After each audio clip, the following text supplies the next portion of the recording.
Would it be so hard for you humans to do your summoning during the daytime? We succubus may be creatures of shadow, but we still sleep at night sometimes, too.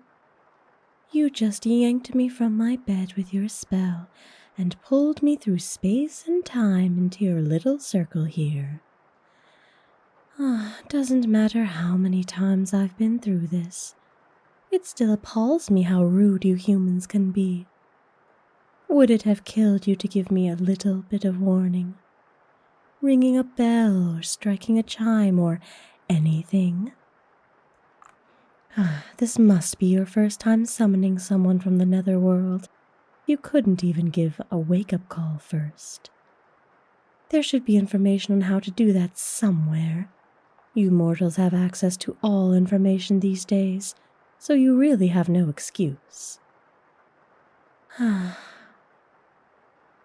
Well, have you nothing to say to me? You were the one who called me here, so you could be polite enough to say hello. Hello to you too, mortal. It's so very pleasant meeting you. This is a very nice living room that you have. Much nicer than some of the places I've been called to, believe me. There, now that greetings are out of the way, can you at least have the decency to show your face? Those silly relic masks are never as ceremonial or necessary as you mortals think they are. So please, take it off so I can gaze upon my new mistress's face. Oh. Well, hello there, pretty young mistress. Disregard everything I was just griping about, won't you? I tend to be a bit grumpy if I don't get my dose of beautiful sights for the day. And you gave that to me just by exposing your face. I do so loved being summoned by the attractive ones like you. I'll do my job regardless, and it is hard to turn me off if you understand what kind of being I am, but still, I already know I love serving my time under you, mistress. Now, are you going to let me out of this circle so that I can take a closer look at you? It's so lonely in here, you know, trapped by these chalk marks, surrounded by your energy but unable to touch it. Won't you please let me out, sweet mistress?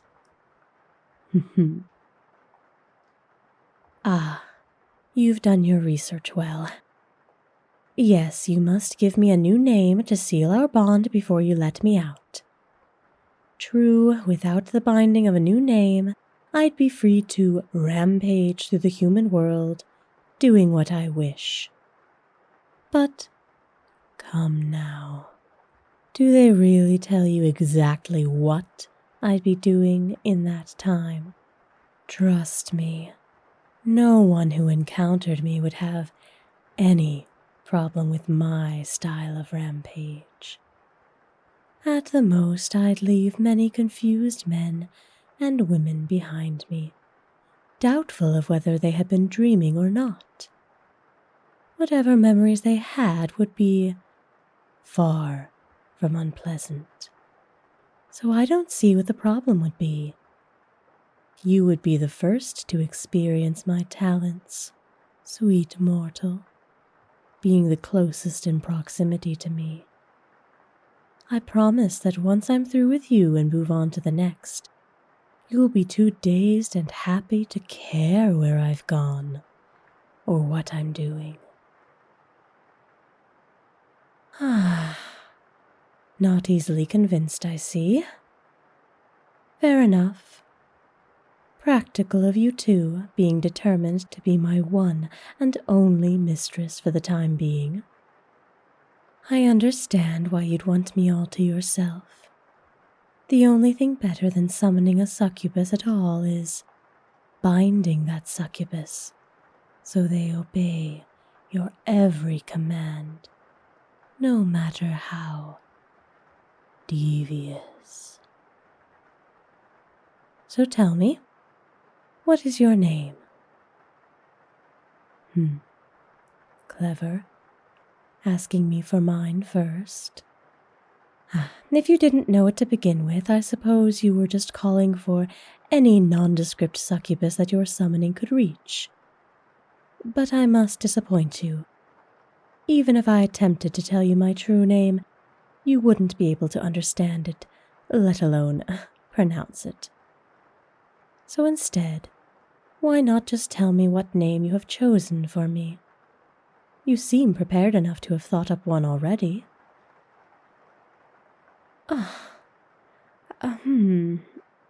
All right, it's up to you, but that is a much gentler sounding name than I think I've ever had. Normally, people try to come up with something strong, powerful, sexy, you know? No, you don't have to change it. You can't, actually, now that you've told me with such authority that it is my new name. You've sealed the deal, as they say. So, will you let me out now? Yes. That's better. Ask any demon. We hate being bottled up like that when we're such free roaming creatures to begin with. Thank you for letting me out of that circle and into your home. I love the smell of those candles you're burning. You really went all out in your selection of summoning items, even down to the candles being a sensual scent. I'm impressed with your attention to detail. The way you arranged everything to be as alluring as you could. Except, well, I'm usually met with summoners wearing silk robes, lacy things, or less. But I can't say in all my countless years I've ever encountered the likes of this before. You can be proud that after our bond is broken, whenever that might be, I'll always remember the sight of you standing here like this. Incredible. I just have to come closer to you to get a better look.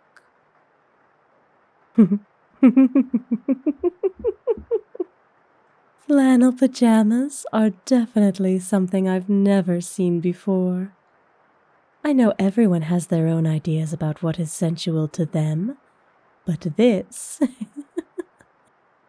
I'll never forget.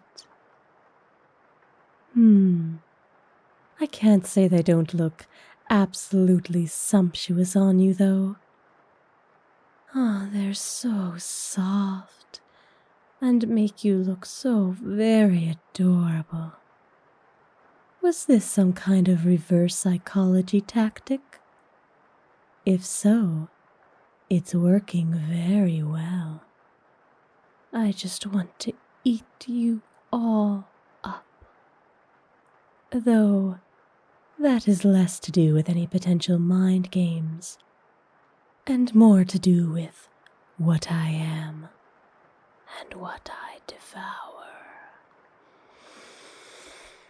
Let me get my arms around you so I can hold you close and get a taste of your energy.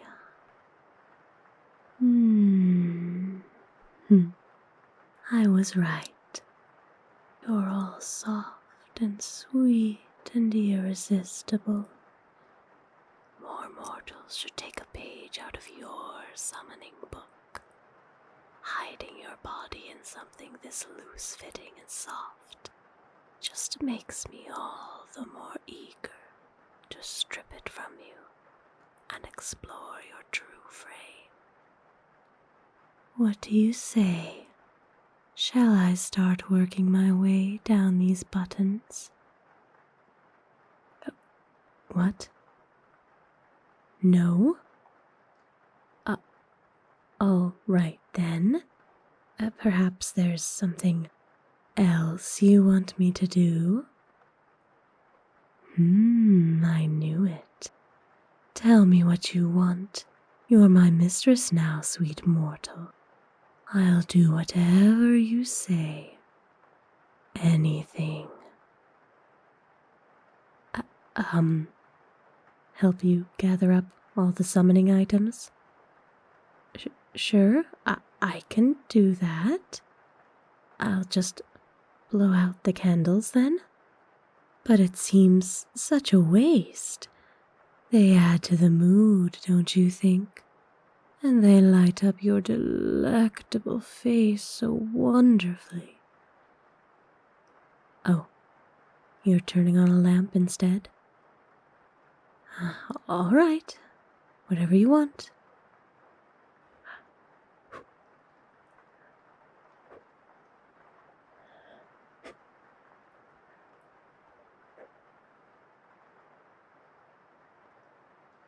All right, we put everything away and cleaned up the chalk circle. No evidence of a summoning ever having taken place. Except for the gorgeous succubus in your house, of course. You have an odd way of welcoming me, putting me to work right away. Not even the fun kind of work. Most mortals either tackle me or want me to tackle them within the first 10 minutes of discussion. What exactly do you want from me? You should lay it all out for me so that I know. Because this is the first time in a long time that I have no idea what my summoner wants just from looking at them. What am I to take from a mortal who summoned me in flannel pajamas? That sends a whole different message to me than what I'm used to, so here, let's just sit on your sofa, and you can tell me why you summoned me in the first place. There we go. Don't you look comfortable and edible? Can I sit closer to you? Thank you. Now, why stop here? You should let me hold you. Come on. Don't stop there. Why not let me sit entirely in your lap? No use calling up a succubus if she's not going to sit in your lap properly. That's much better. It's like I fit perfectly into your arms. Forgive me if I squeeze you a bit tight. I can't help myself. Hey, why'd you stop me? I wanted to kiss those lips. That's usually how things progress, my dear. All right, I'll let you tell me your expectations of my time with you first, I suppose. Now I'm all ears. Tell me your demands.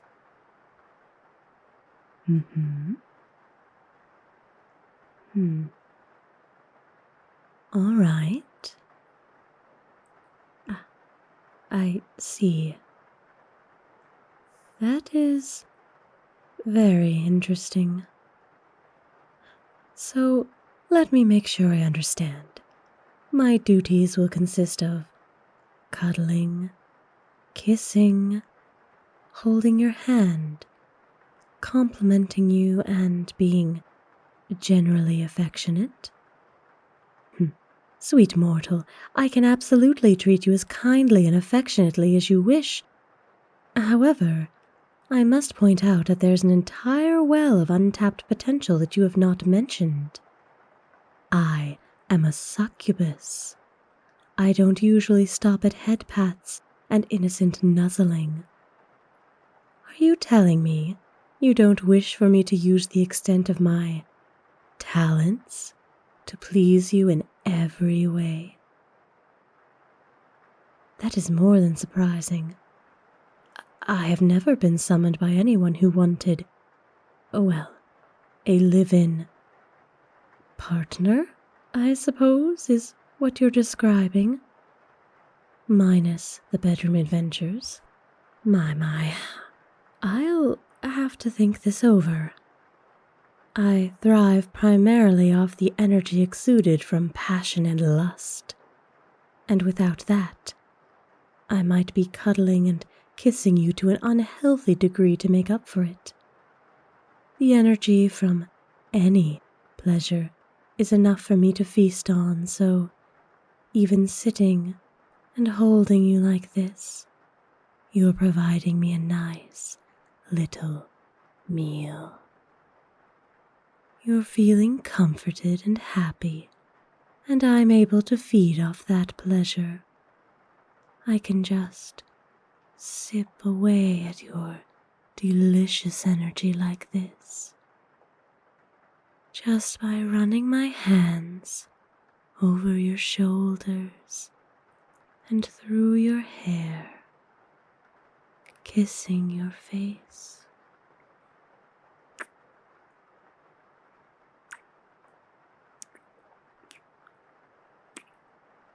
It's just a different flavor, not nearly as spicy as I prefer. Is this really what you wish from me? I should warn you that I wasn't joking. Restricting me like this will result in me being extremely clingy and coddling you to a degree that might drive you insane. If that is the only way for me to gain sustenance, I will have to fairly smother you to get enough. And even then, I'm not sure how well I will cope. All I can tell you is that I know my job very well, and I'll only do what you request of me. But I'll have to do what I must to survive. That could mean holding you close all night, or repeatedly complimenting you until you're sick of hearing it, bringing you gifts, making you food, keeping you warm, pretty much living only to make you happy, so I can feed off your happiness instead of your lust. All right then. I understand what you want from me. It should be workable. But I can't promise that I'll always behave myself. You are too cute, and my nature too lewd to keep me from at least trying my luck. So you should just be prepared. I can get pretty handsy and flirty. You might have to fend me off if I don't cuddle you up enough every day. Or because I'm cuddling you up every day. And since this is our first night together, I'm not going to want to let you go until I've had my fill. You know, I'm starting to think that you're smarter than I assumed, sweet mortal. I'd almost think that you planned this from the very beginning, just so you could have a non-stop cuddle buddy around the house. Well, I've definitely been used for worse before. Here, lean your head on my chest. I can feel your comfort and happiness. It's such a change of pace, but not a terrible one. We'll just see if it is enough to keep me in check. Either way, I'm all yours.